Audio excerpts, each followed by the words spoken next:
C'était pas comme un rêve, c'était au-delà de tous mes rêves. C'est juste magnifique. Quand c'est Dieu qui ouvre une porte, personne ne peut la fermer. Bonjour, bienvenue sur ma chaîne, moi c'est Déborah. Ici on parle d'appel, de confiance en soi, de destinée, de spiritualité et vraiment de tout ce qui peut vous aider à rentrer dans votre destinée. Et aujourd'hui j'ai envie de vous raconter comment j'ai pu réaliser par la grâce de Dieu l'un de mes plus grands rêves qui était de voyager au Nigeria.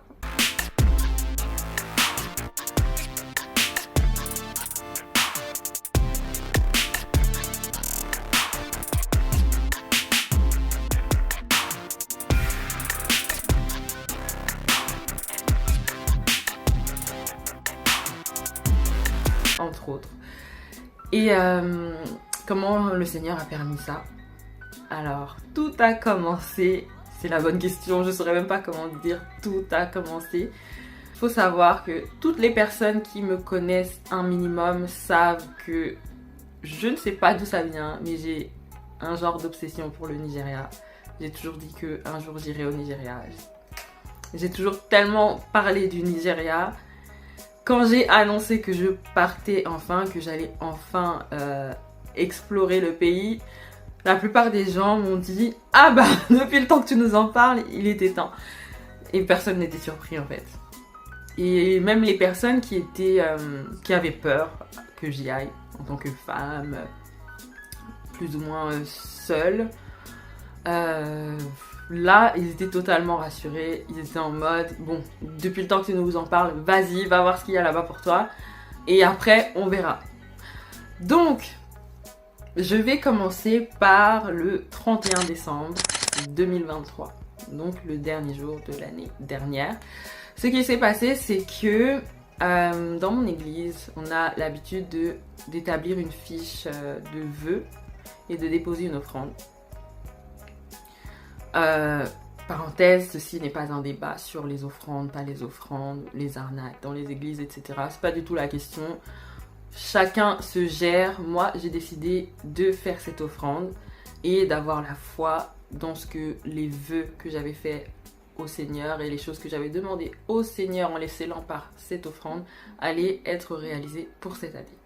Donc, notamment sur cette feuille, sur cette fiche de vœux, j'avais écrit voyager au Nigeria et rencontrer Joshua Selman, qui est un grand pasteur établi à Abuja au Nigeria. Et donc j'avais fait ce vœu-là. Faut pas croire que une offrande ça signifie somme astronomique. J'avais vraiment pas mis une somme astronomique. J'avais vraiment mis une somme très raisonnable. En fait, c'est pas quelque chose qu'on fait par émotion ou sur un coup de tête, c'est vraiment quelque chose qu'on fait en s'étant d'abord posé avec le Seigneur, en ayant prié, en demandant au Saint-Esprit combien est-ce que je donne. Dieu n'a pas besoin de notre argent, l'or et l'argent appartiennent à Dieu. Mais qu'est-ce qui va représenter un sacrifice pour nous assez grand pour que le Seigneur nous prenne au sérieux, si je peux dire ça comme ça, et nous exauce. Donc c'est un peu ça l'idée de l'offrande. Et l'offrande n'est pas la dîme. Bref, j'ai fait cette offrande, j'ai fait ces vœux-là. Puis le temps est passé et j'avais vraiment toujours ce truc en tête. Et petit à petit, je mettais de l'argent de côté. Je montrais vraiment au Seigneur que j'étais intentionnelle. Même si c'était 5 € par-ci, par-là, je mettais de l'argent de côté pour ce voyage. Mais à chaque fois, j'avais des dépenses et finalement, l'argent que je mettais dans l'enveloppe, une enveloppe virtuelle quoi, pour ce voyage, à chaque fois, je devais le dépenser pour autre chose. Et finalement, j'avais quasiment rien, voire ouais, peut-être même plus rien, je sais plus. Mais bref, l'enveloppe pour ce voyage ne gonflait pas beaucoup, on va dire. Et arrive le mois de mars, avril, par là, j'ai une grande sœur, tata, mentor, je sais pas comment on peut l'appeler, qui me dit ah ma sis, il y aura l'apôtre Joshua Selman arrive en Angleterre, est-ce que je te prends un billet, machin. Je dis mais sans hésitation, je dis oui, je suis de la partie. Et du coup, elle a pris les réservations pour moi, etc. Donc l'apôtre Joshua Selman se rend d'abord à Londres. Donc à la base, il était annoncé pour une conférence à Leicester, dans le UK aussi, hein, dans le Royaume-Uni. Mais il a d'abord fait un saut à Londres pour rencontrer les fidèles de Koinonia qui se trouvent à Londres. Et donc à ce moment-là, comme je pense à chaque déplacement, hein, il fait ce qu'on appelle les prayer requests, donc les sujets de prière, les demandes de prière. Et donc ce qui consiste à écrire sur un papier une prière qui nous tient à cœur, ou plusieurs sujets de prière. Et moi j'avais écrit, entre autres, j'attends la suite des témoignages, et entre autres j'avais écrit que les portes du Nigeria, même de l'éducation au Nigeria, me soient ouvertes. Parce que moi, ma sphère d'influence majeure, c'est l'éducation. Je suis une passionnée d'éducation, je rêve d'avoir des écoles, etc. Et donc je dépose mon papier, et là, l'apôtre prie surtout les papiers. Il les ouvre pas, hein, c'est juste, voilà, il prie dessus. Il les touche et puis là il déclare je commande à toutes les portes qui vous sont fermées de s'ouvrir, Ephrata. Et donc moi je saisis la parole, je dis amen, etc., etc. Et même cette prière là je l'avais enregistrée et je l'avais réécoutée de temps en temps, je l'avais refaite de temps en temps. Et donc voilà, ça c'est la première partie. Ensuite, donc, il se rend à Leicester, et moi j'avais tous mes espoirs de pouvoir le rencontrer, mais impossible de l'approcher. Et j'avais envie de lui donner une semence, comme on dit, mais c'était impossible de l'approcher. Donc j'ai déposé la semence dans le panier pour tout le monde. Mais j'avais mis un petit mot dedans, j'avais mis « Je témoignerai avant la fin 2024, avant la fin de cette année 2024, j'irai témoigner à Koinonia Abuja ». Et donc Abuja au Nigeria, donc c'est l'église principale de là où prêche l'apôtre Joshua Selman. Et donc quelques jours ou quelques semaines passent, je sais plus. Et là, une sœur de mon église, qui habite à Londres en fait, mais qui était là à Paris, m'interpelle, on discute de tout et de rien. Puis d'un coup, elle me dit Déborah, c'est quoi tes rêves? Alors je lui dis moi, mes rêves, c'est d'avoir des écoles dans le monde entier, des écoles aux valeurs du royaume, etc., etc. Et ça va peut-être te paraître fou, mais moi, je me sens appelée au Nigeria et précisément à Abuja. Et je lui explique en fait à chaque fois que Joshua Selman dit Here in Abuja, genre c'est comme si je sentais un truc en moi, comme si j'entendais quelque chose qui dit mais pourquoi tu n'y es pas? Et donc je lui explique ça et elle me dit mais non c'est fou et tout, je pars au Nigeria dans tant de jours, après j'irai à Abuja, etc.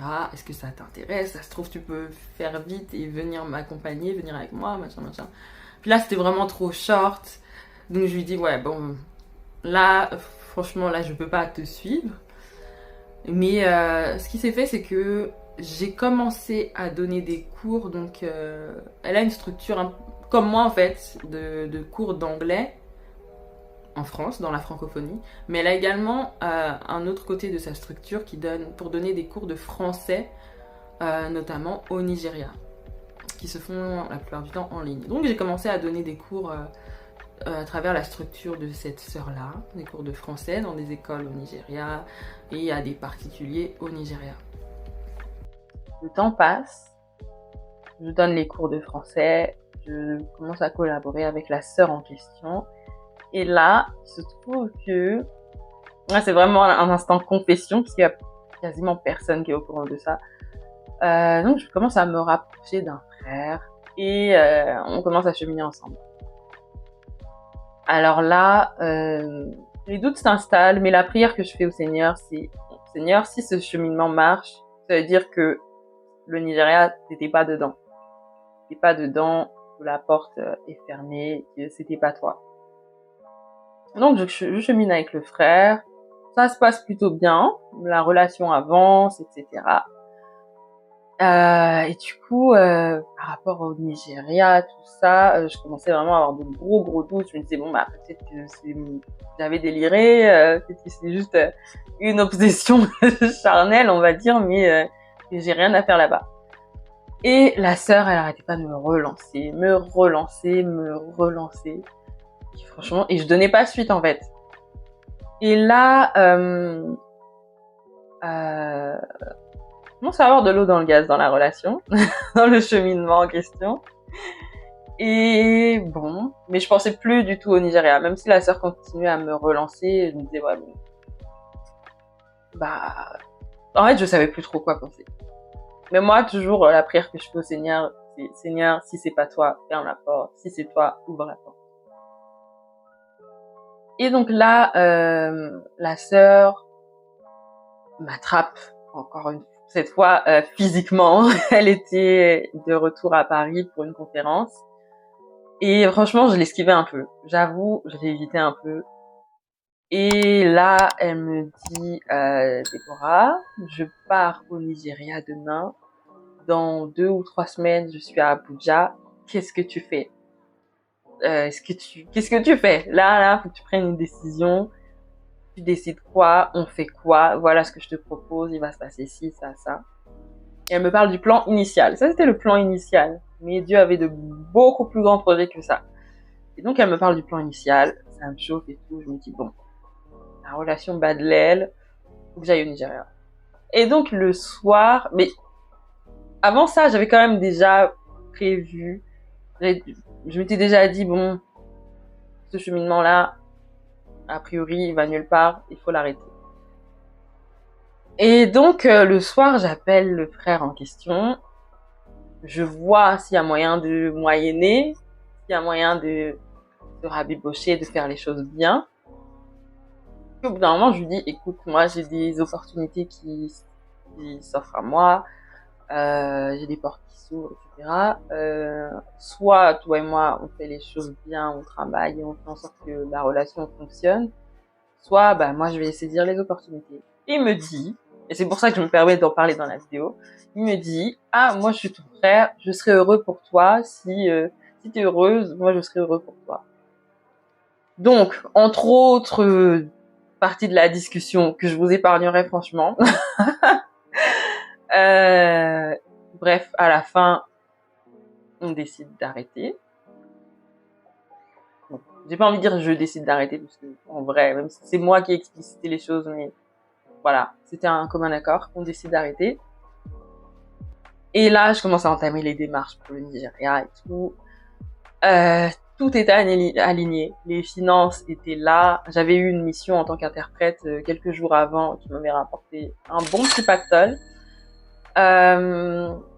Tout était aligné. Les finances étaient là, etc. Donc, franchement, tout était carré. Le visage, j'en parle à mon pasteur, il est ok. Il me dit, si t'as la conviction d'y aller, faut y aller. Si tu considères que c'est une opportunité pour toi, faut y aller, etc. Donc, tout est ok. Ma mère, je l'appelle. Je dis, bon, maman, cette fois, je pars vraiment au Nigeria. Elle me dit, bon, ça m'emballe pas, mais vas-y. Elle me donne sa bénédiction. Vraiment, les planètes étaient alignées. C'est une façon de parler, pardon. Et là, ah oui, sauf, bon, les finances, je les avais en théorie, mais j'avais pas encore reçu le paiement. Et le paiement, je l'ai reçu une semaine et demie avant de partir. Et cette semaine-là, je travaillais en présentiel, alors que je suis tout le temps, je travaille normalement tout le temps chez moi, là, toute la semaine, j'étais en temps plein en présentiel, donc impossible de me rendre à l'ambassade du Nigeria pour faire mon visa. Donc tout allait se faire en express. Et j'étais là, je faisais genre devant les gens comme si j'étais sereine, alors que tu parles. Mais bon, je dis Seigneur, c'est toi qui gères, c'est toi qui as prévu, donc tu gères. Tu me gères cette affaire-là. Et donc, je prends mon billet d'avion, sans avoir le visa ni rien. Je prends mon billet d'avion. Après, je commence à entamer les démarches pour le visa en ligne. Ça marche pas. Ça marchait pas. Je sais pas pourquoi. Ça ne marchait pas. Donc, la semaine en présentiel se termine. Il se trouve que le lundi est férié, donc je perds encore un jour pour me rendre à l'ambassade pour faire mon visa. J'y vais le mardi. Là, la dame me dit, ah, j'avais prié, hein, j'avais tellement prié, et je faisais le challenge des 21 jours avec le Saint-Esprit de l'évangéliste Josiane Azédadé. Et du coup, j'étais quand même sereine. Je m'efforçais de cultiver le fruit de l'esprit. Je m'efforçais de manifester la puissance de l'esprit, de me rappeler mon identité en Christ et tout. Donc, j'étais quand même sereine. Chaque fois que ma chair voulait paniquer, je me ressaisissais. Sinon, j'allais pleurer dans le bureau de la dame là-bas. Si ça avait pas été vraiment pour manifester Christ, j'allais seulement jouer sur toutes les larmes là pour qu'on me donne ce visa. Et donc, je prie et j'ai la conviction que quand je vais me rendre là-bas, je vais tomber sur une chrétienne qui va m'aider, qui va me faciliter la tâche. C'était ma conviction. Et donc, j'y vais. Et là, je commence à faire les démarches et tout. Puis les frais s'accumulent parce que j'ai pas fait en ligne, parce que j'ai pas pris rendez-vous, parce que parce que cela. Ah, j'étais là seulement, prends mon argent, mais donne-moi mon visa en fait. Et donc là, elle me dit oui, donc vous voyagez quand? On est le mardi. Je lui dis, je suis censée voyager vendredi. Elle me dit, ah, vous êtes censée. Hein. On parlait en anglais, mais elle me dit, ah, censée. En mode, ma chérie, ça se fera pas. Et donc, je commence quand même à faire les démarches et tout ça. Et j'ai failli me décomposer là-bas, mais non, je restais sereine, je priais en langue et tout. Et je me rappelle de ce que le Seigneur m'a dit, que je tomberais sur une sœur en Christ et que du coup, ça me faciliterait la tâche. Et là, je vois, la dame, je sais pas, je prie et à un moment, mes yeux sont attirés par ses mains. Et là, je vois qu'elle a une bague Jésus. Elle avait une bague Jésus. Et là, je dis bingo, merci Seigneur, ça y est, c'est bon, c'est dans la poche. Et du coup, je lui dis, votre bague, vous l'avez où? Elle commence à se détendre, tout ça, alors qu'elle était très froide, elle commence à se détendre et tout. Elle me dit, oh, je sais plus, ça fait des années. Puis elle commence à parler et tout, vraiment réfléchir en mode, voilà quoi, vraiment pour me donner les infos. Comme tu veux donner les infos à une copine, genre qui trouve que ta robe est jolie, tu vois. Et puis voilà, donc là, ça détend l'atmosphère et tout. Je finis les démarches et elle me dit, ne vous inquiétez pas, demain vous appelez, après-demain vous venez récupérer votre visa, vous voyagerez vendredi. Le soulagement dans mon cœur, Et donc, ça se fait effectivement comme ça. Je récupère le visa le jeudi, hein. Ouais, je récupère le visa le jeudi. Le vendredi, je suis dans l'avion pour le Nigeria. Et ce qui est trop drôle, c'est que le mardi, je reçois un mail qui me dit, le mardi d'après, du coup, après une semaine, parce que normalement les délais c'est une semaine pour recevoir le visa, je reçois un mail qui me dit, votre visa est prêt, vous pouvez venir le chercher. Frère, je suis déjà en train de vivre ma meilleure vie au Nigeria en fait. Donc voilà pour la première partie de ce témoignage, c'était l'avant le voyage. Et ensuite, je vais vous raconter tout ce qui s'est passé pendant le voyage et tous les jours, tout ce que j'avais à cœur, c'était vraiment juste le psaume 126 qui dit que quand le Seigneur a ramené les captifs de Sion, nous étions comme ceux qui font un rêve. Et chaque jour, j'avais l'impression d'être dans un rêve.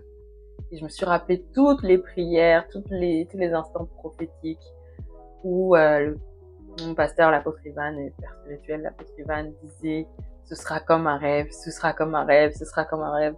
En vrai, c'était pas comme un rêve, c'était au-delà de tous mes rêves. C'est juste magnifique. Quand c'est Dieu qui ouvre une porte, personne ne peut la fermer. C'est tout ce que j'ai à dire. Enfin non, c'est pas tout ce que j'ai à dire en vrai. D'ailleurs, j'ai retenu, disons, 5 clés ou 5 leçons que j'ai retenues de ce voyage et que je vous confierai dans la prochaine vidéo. Je vous dis à très bientôt. Soyez bénis. Vous êtes des créatures merveilleuses. Et croyez en vos rêves.